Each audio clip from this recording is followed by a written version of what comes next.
Diretor de uma rede de escolas privadas nos Estados Unidos, a Uncommon Schools, Doug Lemov sempre nutriu verdadeira obsessão em descobrir o que faz de um professor um bom docente.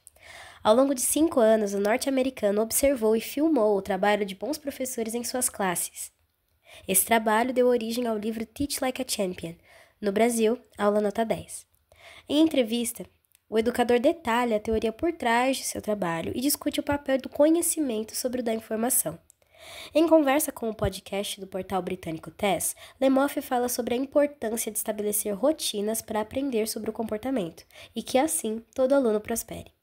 Às vezes, nossas intenções mais rigorosas na sala de aula são desfeitas pela falta de atenção aos detalhes mundanos de como as coisas devem funcionar corretamente, diz Lemov. Neste vídeo, veremos 5 técnicas de Lemov para ser um professor campeão de audiência. O autor inicia falando sobre a famosa pesquisa de Pigmaleão.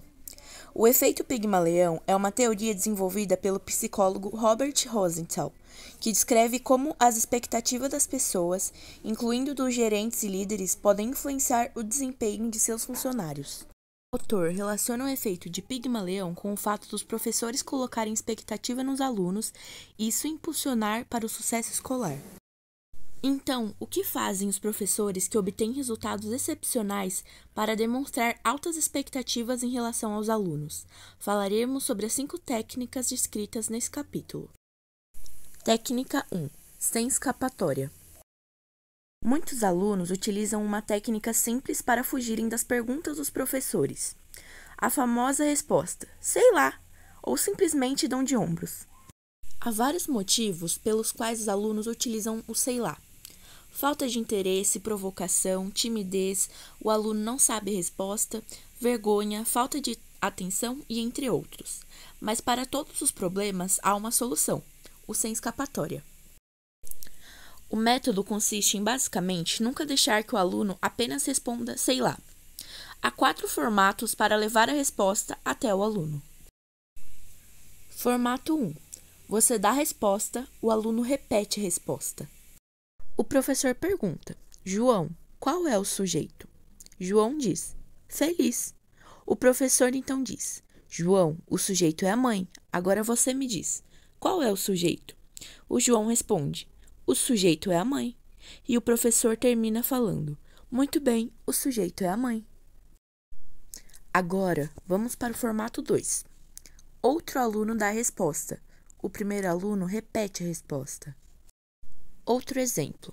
O professor começa perguntando, João, qual é o sujeito? O João responde, feliz.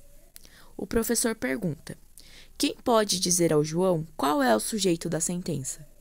O aluno 2 diz, mãe. O professor diz, muito bem, agora você, João, qual é o sujeito? João diz, o sujeito é a mãe. E o professor termina dizendo, isso mesmo, o sujeito é a mãe. Uma variação deste método é pedir para a classe toda, em vez de um único aluno, para dar a resposta certa, e depois pedir ao primeiro que repita. No formato 3, você dá uma pista e o aluno a usa para descobrir a resposta. Por exemplo, o professor pergunta, João, qual é o sujeito? O João diz, feliz. O professor então diz, João, quando eu pergunto qual é o sujeito, estou perguntando de que ou de quem a sentença está falando. Agora, João, veja se isso lhe ajuda a encontrar o sujeito.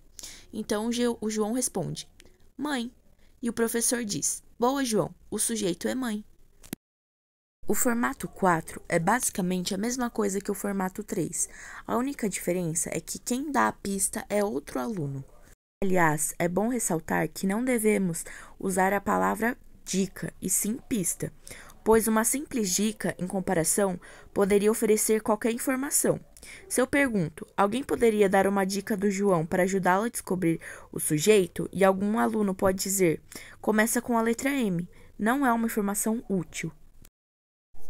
Podemos perceber que todos os exemplos iniciam-se com um aluno incapaz de responder e termina com o mesmo dando a resposta certa. Vantagens dessa técnica. O aluno experimentou o sucesso e praticou um dos processos fundamentais da aprendizagem, errar e depois acertar. garante que todos os alunos se sintam responsáveis pelo aprendizado. Técnica 2. Certo é certo. A técnica certo é certo trata da diferença entre uma resposta parcialmente correta e uma resposta totalmente correta. Há uma alta possibilidade de que o aluno pare de tentar quando ouve a palavra correto. Quando o professor ou professora encerra o assunto e diz ao aluno que ele está correto, ela pode ser levada a pensar que é capaz de fazer algo que na verdade não é.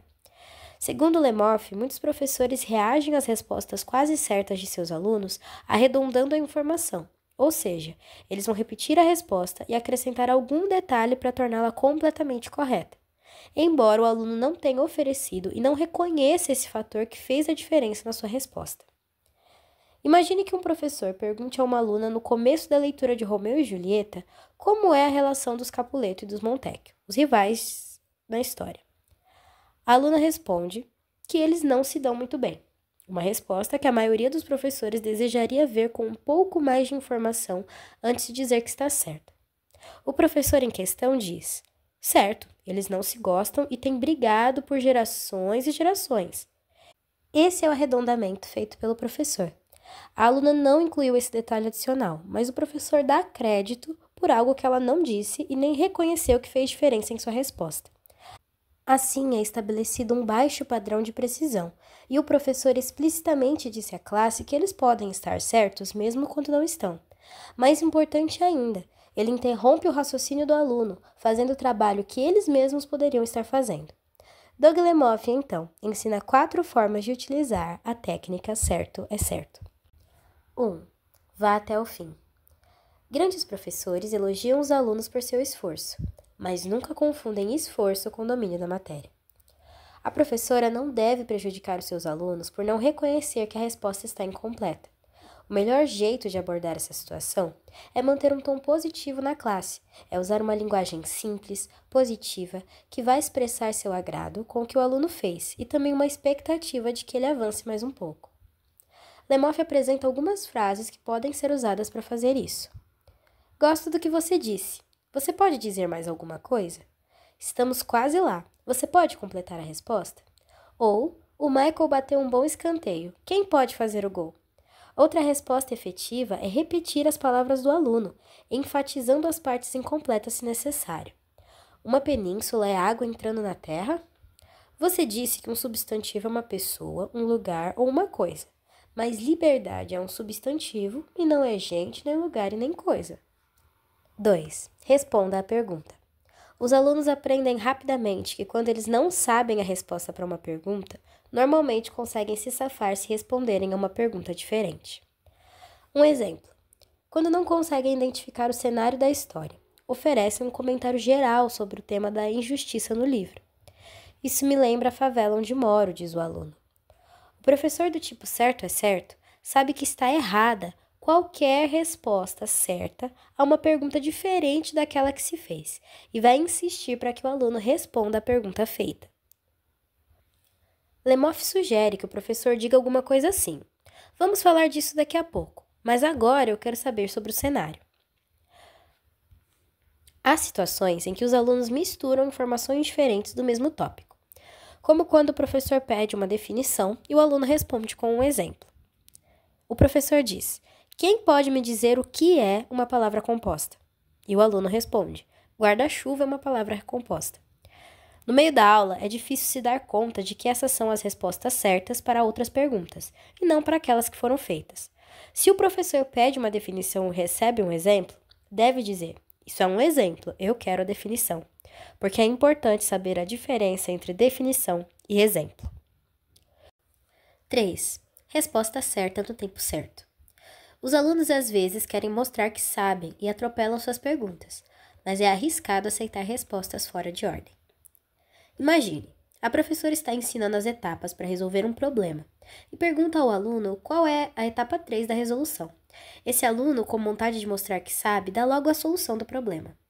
O problema aqui é aceitar a solução antes que você explique todas as etapas necessárias para resolver o problema. Fazer isso vai impedir que o resto da classe entenda o processo de resolução. Para o professor, é bom pensar que a classe está aprendendo rápido, mas não está, é só um aluno. Ensinar o processo necessário para solucionar o problema é muito mais importante do que mostrar a solução final do problema. Se a professora responde positivamente ao aluno que dá a resposta do problema antes da hora certa, deixa de dar ao resto da classe a oportunidade de aprender. 4. Use vocabulário técnico. Os bons professores levam os seus alunos a dar respostas com termos comuns. Professores exemplares exigem o uso do vocabulário técnico preciso. Imagine que um professor pergunta aos alunos: o que é volume? O bom professor aceitará uma resposta certa com termos comuns, como volume é a quantidade de espaço que alguma coisa ocupa. Já o professor exemplar exige o uso de um vocabulário técnico preciso. Volume é o número de unidades cúbicas de espaço ocupadas por um objeto.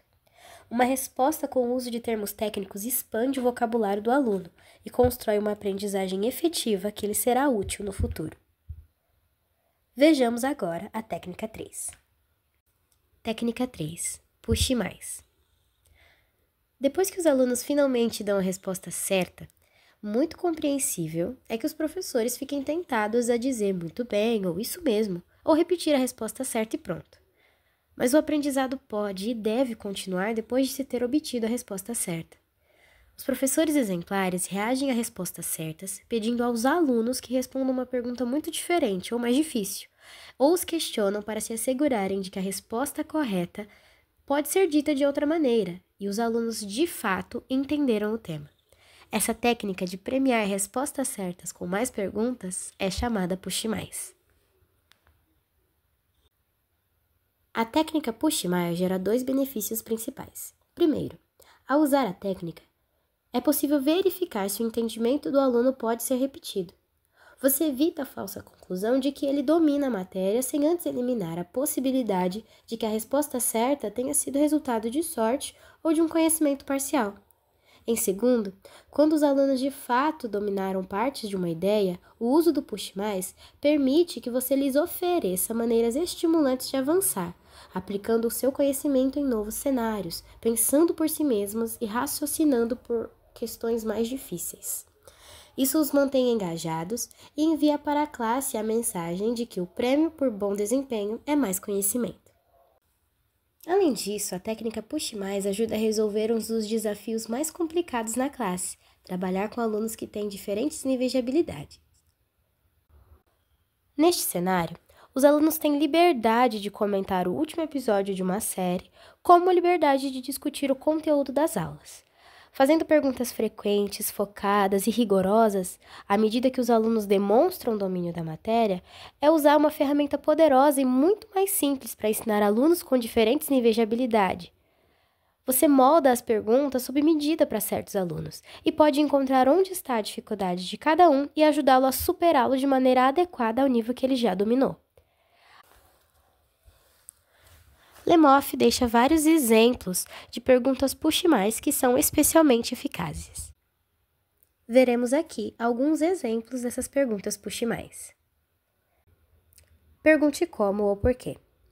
O melhor jeito de testar se o aluno consegue responder corretamente e de forma consciente a uma pergunta é saber se eles são capazes de explicar como chegaram a essa resposta. Peça uma variante da resposta. Frequentemente, há múltiplas maneiras de responder uma pergunta. Quando o aluno resolve o problema de um jeito, é uma oportunidade de garantir que ele possa usar todas as estratégias possíveis.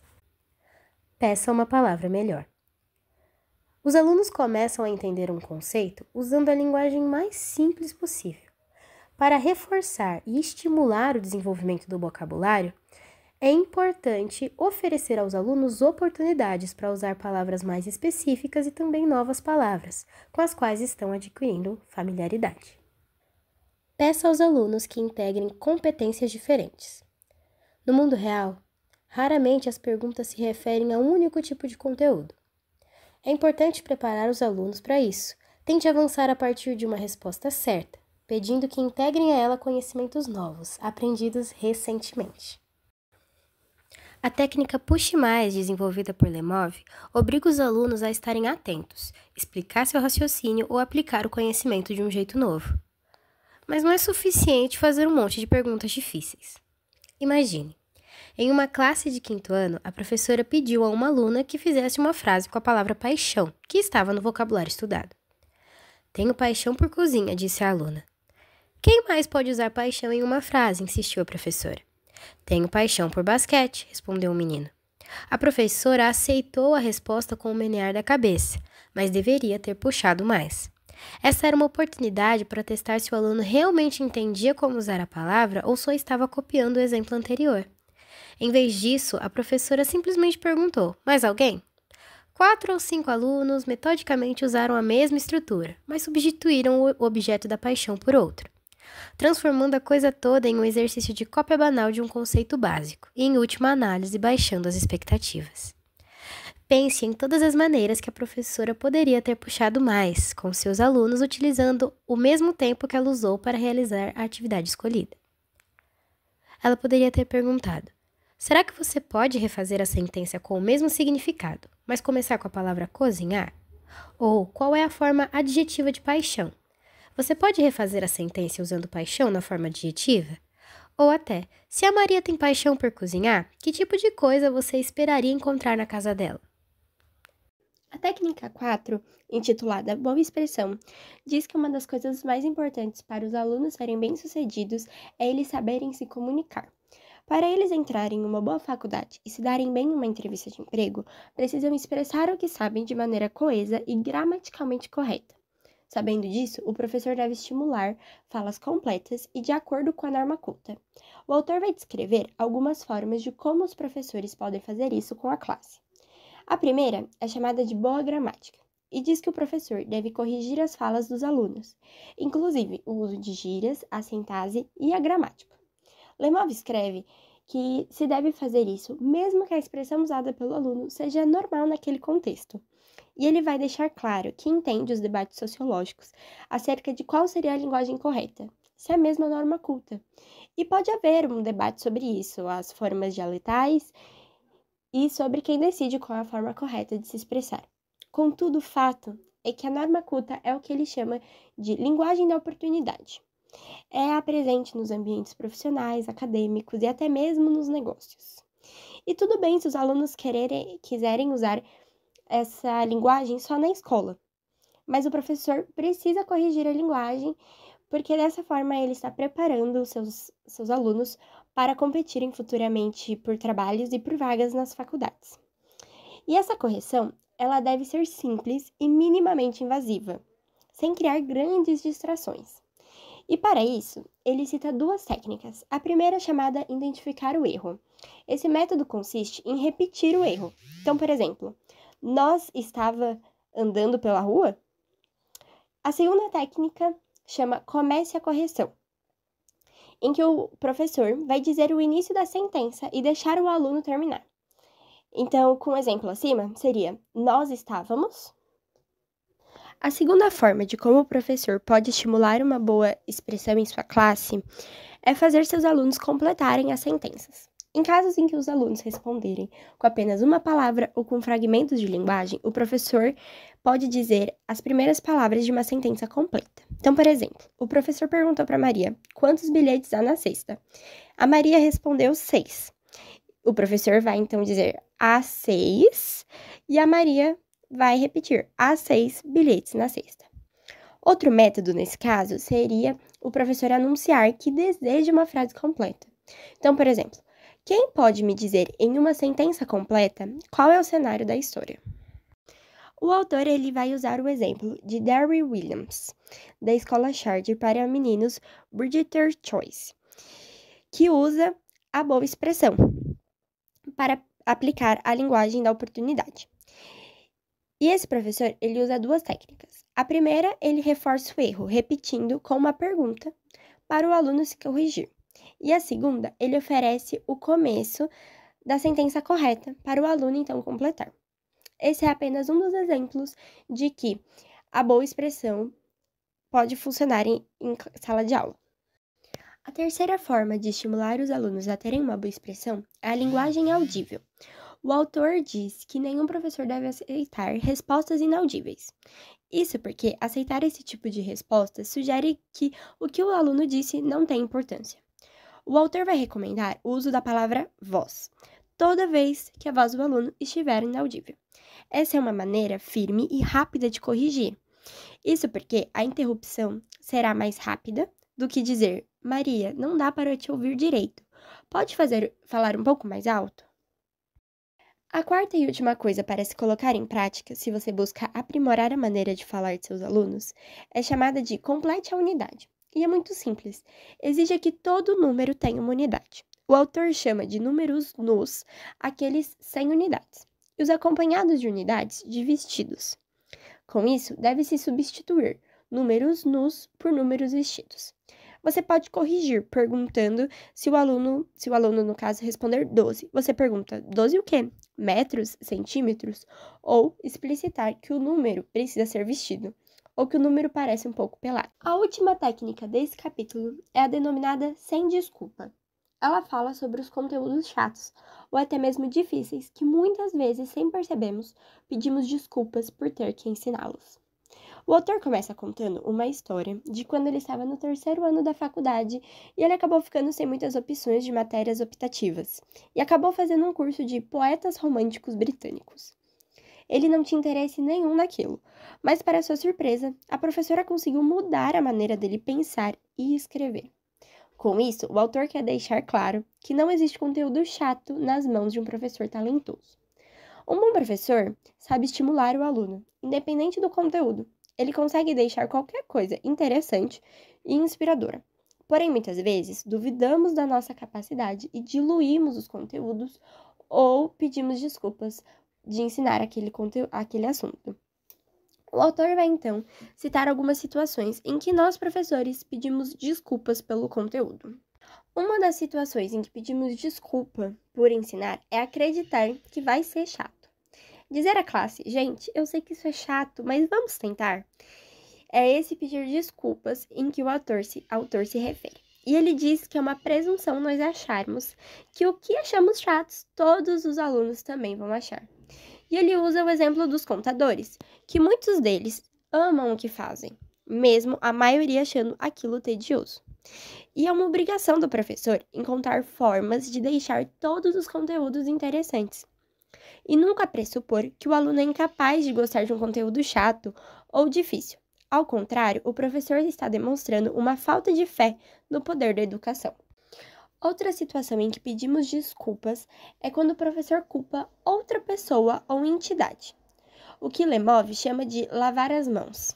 Isso acontece quando o professor diz coisas como: este material cai na prova, então temos que aprender, ou culpar a diretoria e até mesmo o currículo. Mas a melhor forma de lidarmos com isso é reconhecer que tem alguma razão para esse conteúdo, mesmo que chato, estar no currículo, e refletir sobre essa inclusão. O último tópico sobre pedir desculpas pelo conteúdo é denominado tornar acessível. Então, Lemov escreve que, em casos de conteúdos difíceis e chatos, é preferível adaptar um pouco a aula, mas deve-se tomar cuidado para não diluir o conteúdo. Ele usa o exemplo de uma aula sobre sonetos, onde o professor poderia introduzir a aula com uma música contemporânea, mas nunca substituir os sonetos por uma música contemporânea.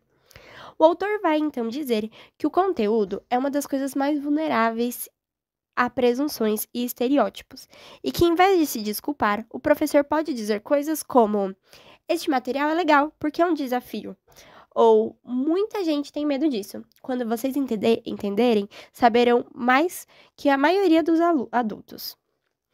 Mas além de pedir desculpas pelo conteúdo, também usamos os alunos como desculpa. O Lemov diz que uma das primeiras escolas que ele fundou, ele fazia os alunos mais carentes aprenderem chinês como segunda língua.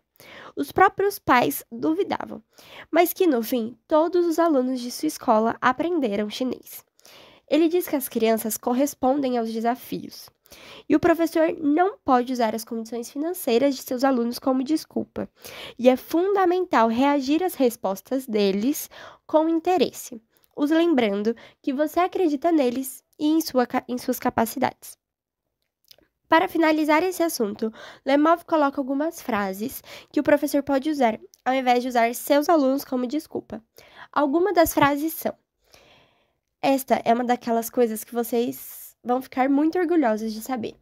Ou então, isso aqui é difícil mesmo, mas ainda não vi nada que vocês não pudessem fazer quando decidem fazer alguma coisa.